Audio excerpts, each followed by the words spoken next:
다음으로 장경태 최고위원의 발언이 있겠습니다. 먼저 영상부터 보시겠습니다.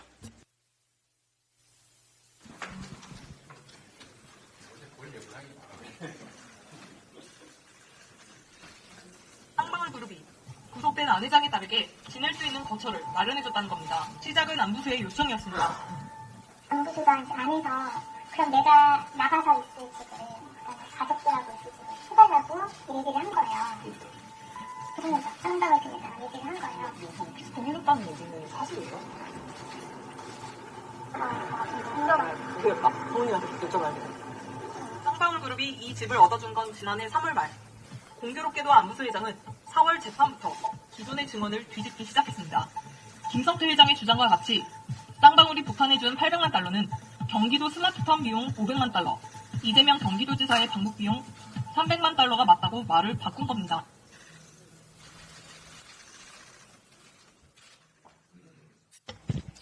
어제 사건 조작의 핵심적 증거인 뉴스타파 보도가 있었습니다.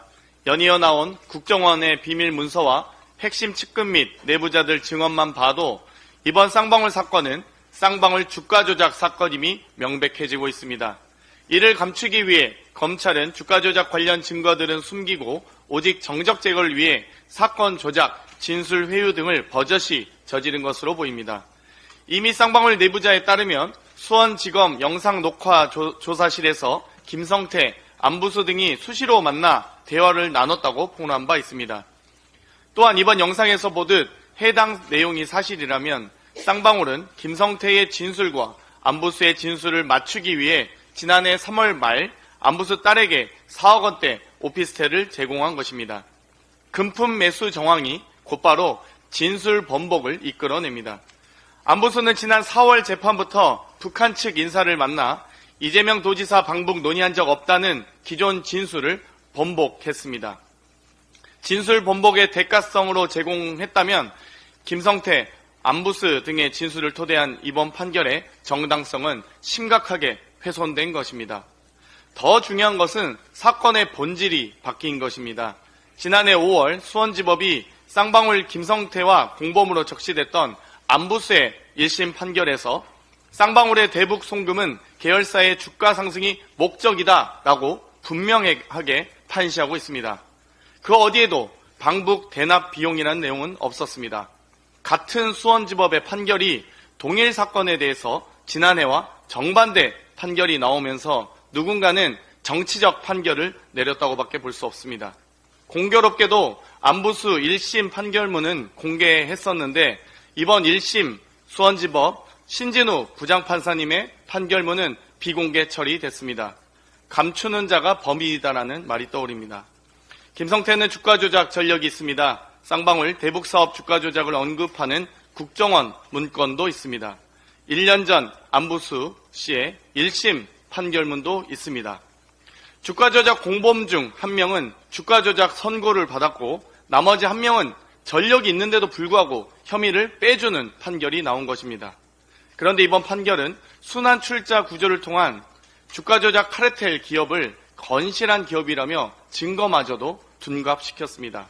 만약 이 모든 걸 알고도 재판부가 이렇게 판결한 것이라면 김성태의 쌍방울, 검찰에 이어 재판부까지 오염된 사법 역사상 가장 충격적인 판결이 될 것입니다. 쌍방울 사건 조작 특검법이 발의된 상태입니다. 조작과 매수, 회유 등 한 점의 의혹 없는 진실을 위해 쌍방울 사건 조작 특검법도 반드시 통과시키겠습니다. 대통령실 비행 금지 구역이 뚫리고 직장인과 자영업자의 지갑도 뚫리고 국민의힘의 국회 업무도 공백이고 안보, 경제 등 국정에 구멍이 생기는 와중에 김건희 혐의만 구멍을 메우며 방탄막을 두껍게 했습니다. 다른 건 뚫려도 김건희는 안 된다는 국정 운영의 철학이 고스란히 반영된 것입니다. 수사기관은 물론 반부패 총괄기관마저도 김건희 여사의 호위무사가 되었습니다. 권익위의 김건희 여사 면죄부 처리는 권익위의 존재 이유를 스스로 삭제한 것입니다.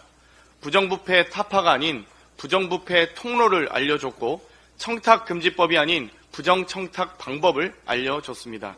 앞으로 고위공직자에게 뇌물이나 청탁을 하실 분은 300여만 원의 상당의 명품백이나 명품 화장품을 배우자에게 전달하시면 되겠습니다.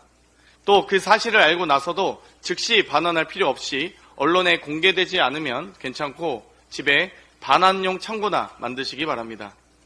권익위는 직무 관련성 규명이 최대의 쟁점임에도 불구하고 디올백을 전달한 최재형 목사에게는 조사도 연락도 하지 않았고 윤석열 대통령과 김건희 여사 역시 아무런 조사도 없었다고 합니다.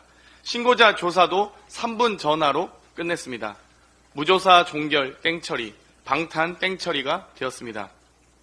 국가기관들을 좌지우지하며 김건희 여사는 명실상부한 섭정이 된 것입니다. 검사도 권익위도 알아서 기는데 김건희 섭정이 무엇이 두렵겠습니까? 국민의 대표인 국회는 무소하도록 22대 국회에서 김건희 섭정의 만행을 밝혀나가겠습니다. 이상입니다.